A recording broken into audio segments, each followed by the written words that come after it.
Hello दोस्तों, आप लोग का हमारे चैनल में स्वागत है। यूपी पीसीएल TG2 और यूपी रीजनल TG2 के लिए जो प्रैक्टिस सेट हम लोग की चल रही थी, हम लोग इससे पहले प्रैक्टिस सेट नंबर 1 देखे थे। आज हम लोग देखने वाले हैं practice set number 2।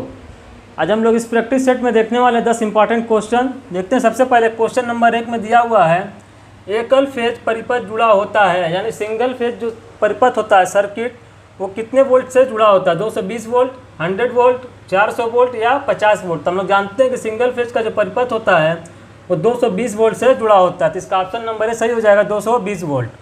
Question number 2 में दिया, पी टाइप सेमीकंडक्टर में बहुसंख्यक होते हैं। देखिए, दो तरीके का हम लोग का मटेरियल होता है, एक होता है पी टाइप, दूसरा होता है एन टाइप। अगर बात करें पी टाइप की, तो पी टाइप में जो हम लोग का होल्स होता है वो मेजॉरिटी कैरियर होता है, यानी कि होल्स की संख्या पी टाइप में बहुत ज़्यादा होती है। अगर यहाँ पे एन टाइप की बात करता तो एन टाइप में इलेक्ट्रॉन्स की संख्या ज़्यादा होती है होल्स से।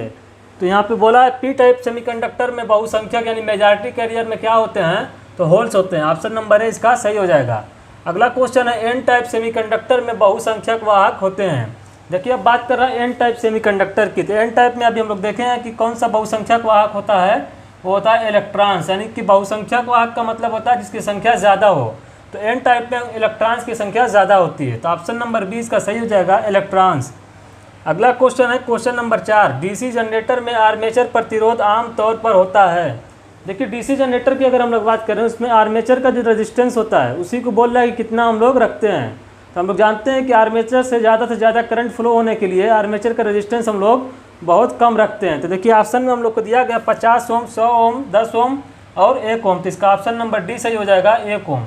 वैसे तो इसका रेजिस्टेंस जो है और भी कम 0.02.033 ओम तक हम लोग रखते हैं। ऑप्शन के अकॉर्डिंग अगर हम लोग देखें तो ऑप्शन नंबर डी इसका 1 ओम सही हो जाएगा। अगला क्वेश्चन है, स्विन परीक्षण में डीसी मोटर को पर संचालित किया जाता है। देखिए, अब बात कर रहे हैं स्विन परीक्षण की। अगर हम लोग देखें स्विन परीक्षण क्या होता है, तो स्विन परीक्षण को हम लोग नो लोड पर ऑपरेट करते हैं। कोर लॉस यानी कि आयरन लॉस को हम लोग कोर लॉस या आयरन लॉस बोल सकते हैं, उसको हम लोग ज्ञात करने के लिए स्विन परीक्षण को करते हैं डीसी मोटर पर, जो कि नो लोड पर किया जाता है। तो इसका ऑप्शन नंबर ए सही हो जाएगा, नो लोड पर।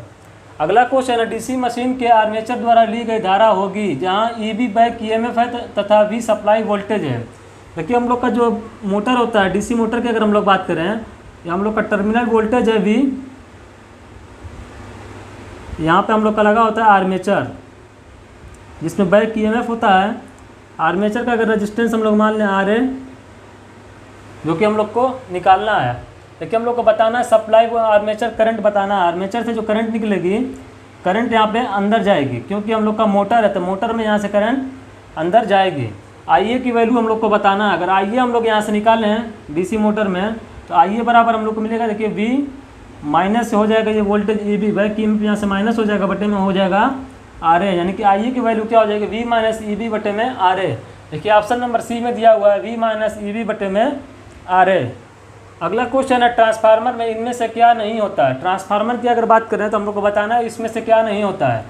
ब्रीदर है, तो हम लोग जानते हैं ब्रीदर जो हमारे ट्रांसफार्मर में लगा होता है, इसके अंदर हमारा सिलिका जेल होता है जो कि नमी को अवशोषित करता है। कंजर्वेटर की बात करें तो ये भी ट्रांसफार्मर के अंतर्गत होता है।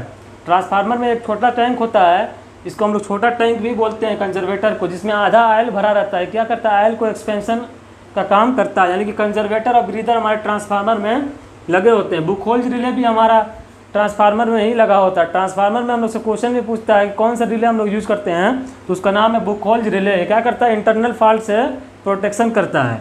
अगला दिया हुआ उत्तेजक, जिसको एक्साइटर बोलते हैं। क्या बोलते हैं, एक्साइटर। तो ट्रांसफार्मर में हमको कोई उत्तेजक की आवश्यकता नहीं होती है। उत्तेजक यानी एक्साइटर की अगर बात करें तो एक्साइटर उसको बोलते हैं, जैसे कि हम लोग सिंक्रोनस मोटर जब पढ़ेंगे तो देखेंगे उसमें बाहर से एक सप्लाई की आवश्यकता होती है, जिसको हम लोग बोलते हैं एक्साइटर। तो एक्साइटर की आवश्यकता जो है ट्रांसफार्मर में नहीं होती। तो इसका ऑप्शन नंबर डी सही हो जाएगा। अगला क्वेश्चन है, दो आवेशों के बीच 120 न्यूटन का बल है। यदि आवेशों के बीच की दूरी को दोगुना कर दिया जाए तो बल होगा।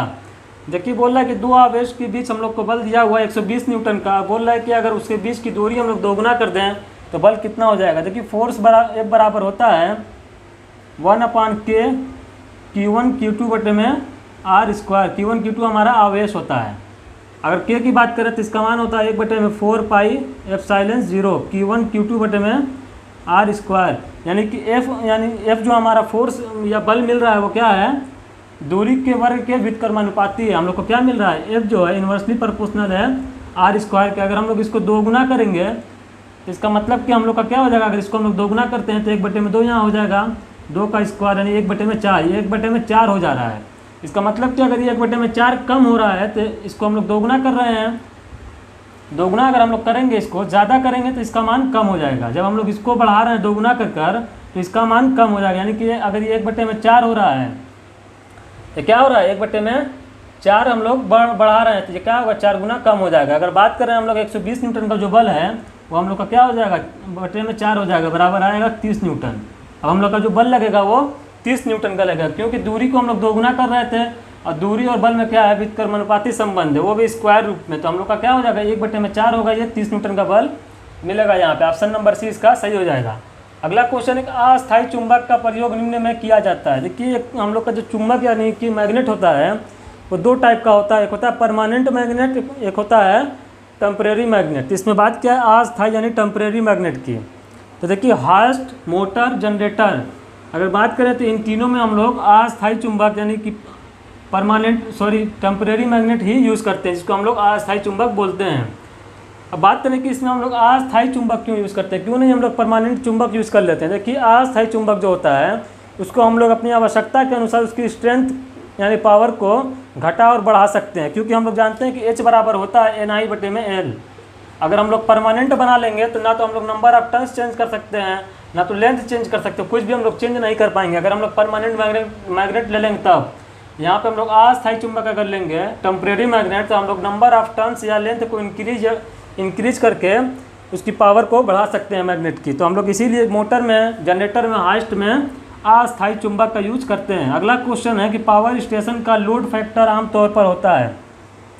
देखिए पावर स्टेशन में कई तरीके के फैक्टर होते हैं, load factor, diversity factor, demand factor और भी बहुत से फैक्टर होते हैं। जब हम लोग पावर सिस्टम के क्वेश्चन को हल करेंगे तो देखेंगे। इस वीडियो में हम लोग देख रहे हैं कि पावर स्टेशन का लोड फैक्टर की इसमें बात किया है। एक होता है, एक से अधिक होता है, एक से कम होता है, या इनमें से कोई नहीं। अगर बात करें लोड फैक्टर की, आइए हम लोग देखते हैं लोड फैक्टर का फार्मूला क्या होता है। देखिए लोड फैक्टर बराबर होता है, लोड फैक्टर बराबर होता है एवरेज लोड बटे में मैक्सिमम डिमांड। यह हमारा होता है लोड फैक्टर का फार्मूला।